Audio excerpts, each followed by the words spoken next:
And usually have to do it by myself, and I'm like, oh my God, and sometimes I don't have the mic on and it's not as fun. But all right, here we go. I'm Alexander Lancaster at Two Wolf Studio and Artist Den, and we are here at the Sunshine Reggae Roots Festival. It's the 5th annual one, and we are with DJ Jabberrock. Is that how you say your name? Yep, Jabberrock, yep. Jabberrock, Just all like right, that. brother.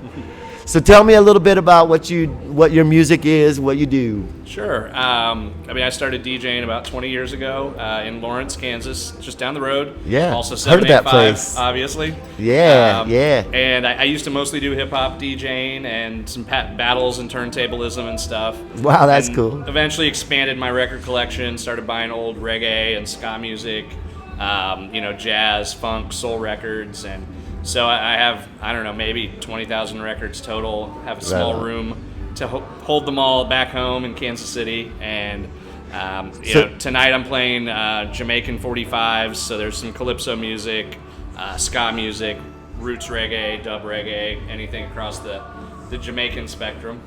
There's something about 45 though, like compared to digital music. And what is it? What's the difference? Just kind of having that tangible artifact and knowing that, like, someone on a island, not too far from here, recorded this maybe 50 years ago, maybe 30 years ago. It's just, it's a little piece of history, a little piece of music. And, like, digital stuff's great, it's convenient, but it just doesn't have that same kind of tangible, fun feel. Yeah, when you open up the record and you look at everything that's in it, and just even if it's just credits and art, it's like part of it. Yeah, that you read vinyl, about it's like who was in the band. Yeah. Maybe learn about new records. Search out their records. When you're going through the liner notes and the credits. Definitely one thing we don't get with the MP3s unless we do some research behind them. But they try to attach it. Unless somebody's typing that all out these days, you're not even going to find that. So. Right on, man. So you mix a little bit of turntables and some digital. It just depends on the gig. It's always preferred to do vinyl if I can. So I love my records, love my turntables. So where did the love come from? My dad had a pretty good record collection when I was growing up, and I like to make little mixtapes from his records and then put my favorite songs together onto cassettes and take them to little house parties and so just kind of blossomed from there. So very cool, man. I like to think about like where we come from and like how we extend that ladder too. Like whenever we start doing something awesome, you were talking about doing DJ battling. Yeah. Do you still do that? I haven't done like a hip hop. Is that even around? Do they do that anymore? Battle. It still happens. Really? Red Bull sponsors a big one nationally. Right on. There's still the DMC battle, which was the kind of traditional hip hop turntable battle. Yeah. Actually, our other friend Rico, who's here tonight, Boss Hooligan, he and I are going to do kind of a Jamaican style sound system battle in Kansas City on August 8th at oh, cool. I believe it's going to be at Equal Minded Cafe. So look out for that. Yeah. But Jamaican battling, you're not necessarily doing turntable tricks, but you just play records and kind of get on the microphone and talk a little smack on your opponent. Tell them, my records are better than your records, things like that. So. I would love to see that. You ain't got an example. You don't want to do an example, do you? Like, for instance. I might grab the microphone, play a record, and say, "Hey, Rico, you call yourself Boss Hooligan, but you're fired," or something just something chatty like that. So. Right on, man. So again, like you were talking about your dad kind of had that influence on the DJing. And so now you're doing it and making some good headway. It looks like you got a good gig here today. Yeah, this is always a fun one. Sean and I used to book shows and book bands together, and so I would do a show in Kansas City at a place called Californo's on an outdoor patio on Friday nights usually, and then the touring band would come to the Celtic Fox Saturday night, and so they'd be able to hit a couple stops on their way. And I'd usually come out here for these shows. He'd come out my way and vice versa, and had a lot of fun over the years. And on. Like Sunshine and Sean and Katie, have been working on this festival for some years now and really making it into a very cool thing. So. Yeah, man. So like, there's a lot of people that are, these young kids and stuff that are growing up, and the arts are in their head, and a lot of times we don't get that that support to like, hey, do your art. What can you say from your experience to those kids to help them continue that art of DJing? Yeah, I mean, I would just say it takes different forms. People have controllers now. People have, like drum machines basically that they can play music with live. Yeah. Just doing whatever you find to be relevant and whatever you feel and turning it into your own thing is powerful. And just